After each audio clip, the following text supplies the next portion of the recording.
ilma lana illa ma'allamtana innaka antal alimul hakim.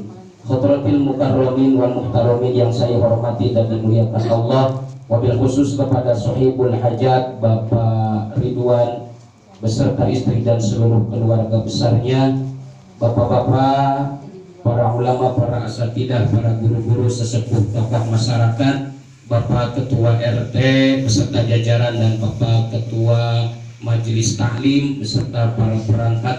Mohon maaf saya tidak bisa menyebutkan satu persatu namanya, tapi insya Allah tidak mengurangi rasa hormat dan takdim saya kepada semuanya.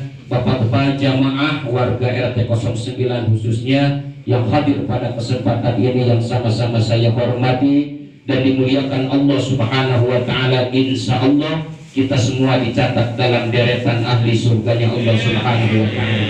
Alhamdulillahirabbil alamin, bersyukur kepada Allah kita kembali bisa silaturahim, bisa bertatap muka, sama-sama kita berdoa, berzikir, membaca sholawat kepada Nabi Muhammad, dan sama-sama insya Allah kita mengikuti kegiatan majelis ta'lim. Mudah-mudahan semuanya menjadi kegiatan yang pas lahir anak dari Bapak Ridwan yang alhamdulillah pada malam hari ini akan dilaksanakan akikah mengikuti sunnah Rasulullah Shallallahu Alaihi Wasallam, dan sekaligus diresmikan namanya yaitu Niken Febriani, dan juga telah dilaksanakan cukur rambut tadi. Mudah-mudahan ini adalah merupakan bentuk syukur daripada Bapak Ridwan di sekeluarga, mensyukuri atas anugerah nikmat Allah bahwa beliau anak keberapa nih? Anak kedua ya. Bahwa beliau kembali diberikan amanah oleh Allah Subhanahu wa taala yaitu anak yang kedua, maka mudah-mudahan syukur beliau senantiasa diterima oleh Allah Subhanahu wa taala, dan apa yang menjadi janji Allah Subhanahu wa taala, bila bersyukur nikmat yang sudah ada akan utuh, akan tetap, dan juga akan ditambah oleh Allah Subhanahu wa taala. Kalau Pak Ridwan mau nambah lagi anak enggak apa-apa, asal istrinya aja setuju ya. Mau nambah lagi enggak, Pak? Enggak katanya. Dia lain kepala nih. Jangan-jangan yang ini juga keceplosan ya? Nah, insya Allah ya. Jangan takut ya. Jangan takut kita punya anak banyak ya. Orang mah mau punya anak susah banget ya. Kita mah dikasih sama Allah Subhanahu wa taala. Jangan merasa terbebani karena kita banyak anak, karena banyak anak adalah ladang banyaknya rezeki, karena banyak perut. Karena setiap perut itu semuanya adalah janji Allah Subhanahu wa taala yang akan memberikan rezekinya. Wa ma min dabbatin fil ardi illa 'ala Allahi rizquha wa ya'lamu mustaqarraha wa mustawda'aha kullun fi kitabim mubin. Sekecil apapun dari makhluk ciptaan Allah Subhanahu wa taala, pasti Allah akan menjamin rezekinya. Cecak Pak, cecak tuh. Cecak makanannya apa? Nyamuk. Nyamuknya juga datang. Iya, makanya di lagunya gimana? Cicak diam datang seekor nyamuk, hap lalu ditangkap. Kalau nyamuknya kagak datang, kagak makan dia.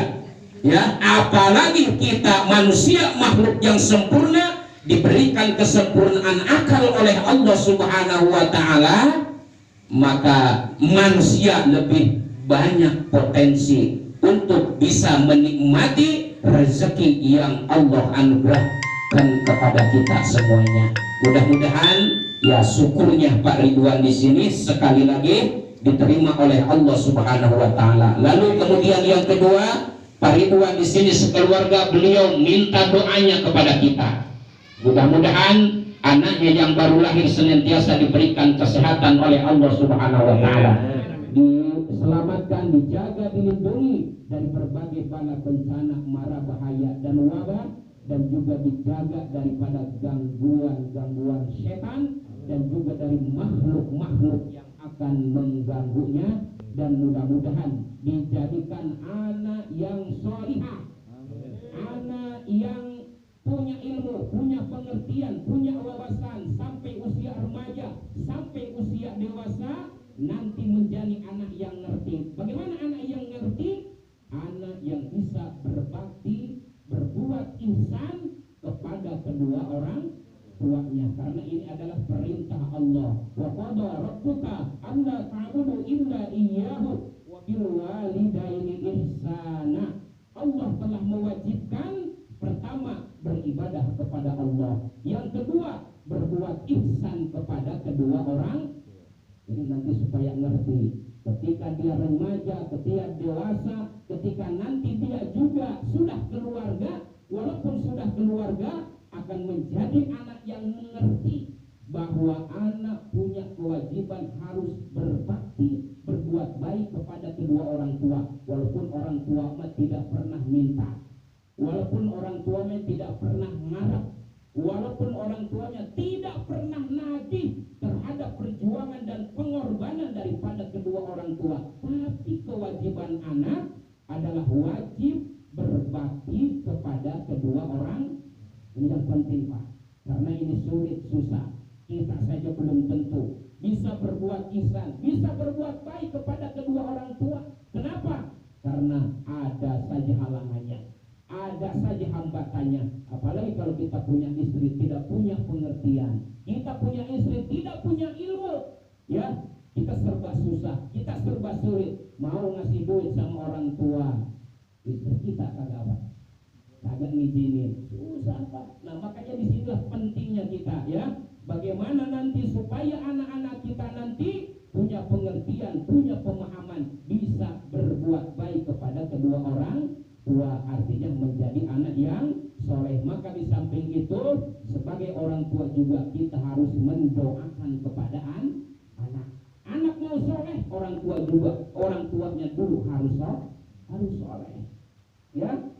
Orang tuanya dulu harus soleh. Jangan kita mau punya anak tapi orang tuanya tidak soleh, ya. Dalam peribahasa yang namanya buah tidak jauh jatuh di bawah pohonnya, kecuali itu buahnya dibawa kelelawar jauh tuh, ya, sampai hanyut, ya, sampai ke Kali Ciliwung, ya, itu makan tertentu, ya. Tetapi pada umumnya, ya, kalau orang tua soleh, insya Allah anak juga bakal soleh. Jangan lupa, jangan lewatkan, selalu doakan anak kita. Kenapa? Doa orang tua terhadap anak seperti doanya para nabi kepada umatnya, cepat dikabulkannya, cepat dikabulkannya. Jadi jangan ragu, optimis kita mendoakan kepada anak kita, insya Allah akan dikabul oleh Allah Subhanahu wa Ta'ala. Sebagaimana para nabi mendoakan kepada umat-umatnya, itu pasti dikabulkan. Contoh seperti Qarun minta didoakan kepada Nabi Musa. Tadinya Qarun ini adalah orang yang miskin, anaknya banyak tapi miskin, minta didoakan kepada Nabi Musa. Akhirnya Qarun menjadi kaya raya, tapi akhirnya dia lupa, ya, dia lupa. Nah, oleh karena itulah, ya, amanat dari saya, mungkin sedikit pesan dari saya, ya, kepada Pak Ridwan khususnya, istrinya, dan juga kita semuanya, senantiasa terus mendoakan anak-anak kita, baik doa yang ada di Al-Quran, hadis Rasulullah, maupun pakai doa kita sendiri, doa masalah namanya. Kalau doa yang redaksinya dari Al-Quran, dari hadis, namanya doa ibadah. Kalau doa yang kita bikin pakai bahasa kita, itu namanya doa masalah. Ada masalah, urusan anak kita, urusan apa saja, doa masalah. Insya Allah doa masalah akan sama diterima oleh Allah Subhanahu wa Ta'ala dan akan dikabul oleh Allah Subhanahu wa Ta'ala. Amin ya robbal. Bapak, saya mohon maaf yang sebesar-besarnya khususnya kepada Sohibul Hajat, karena saya sudah gelisah nih, karena saya sudah janji ini harus cepat habis maghrib acaranya, karena habis isya saya sudah ditunggu di Blok BC, acara selamatan nikahan. Jadi mohon maaf yang sebesar-besarnya, ya, bahwa saya singkat sekali nih ya, mudah-mudahan tidak mengurangi niat Sohibul Hajat di sini. Demikian yang dapat saya sampaikan, kurang lebihnya mohon maaf. Wassalamualaikum warahmatullahi wabarakatuh.